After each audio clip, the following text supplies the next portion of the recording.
அவர் எழுதுறாரு, நோவா தன் காலத்திலே இருந்தவர்களுக்குள்ளே நீதிமானும் உத்தமனுமாய் இருந்து தேவனோடே அவன் என்ன செய்தானாம், சஞ்சரித்துக் கொண்டிருந்தான் என்று பார்க்கிறோம்.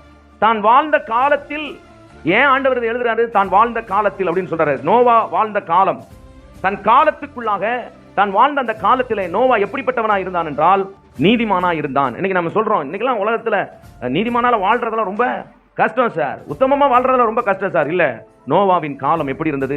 பாவம் நிறைந்த காலங்களா இருந்தது. கொடுமையான காலங்கள், கொடுமையான பாவங்கள் தேசத்தில் அவன் வாழ்ந்த காலத்தில் தேவனே பொறுக்க முடியாத அளவிற்கு ஜல பிரளயத்தினாலே முழு உலகத்தையும் அழிக்கும்படி கர்த்தர் திட்டம் போட்டார். அப்ப எந்த அளவிற்கு வானத்தை அந்த பாவம் எட்டி இருக்கும் பாருங்க.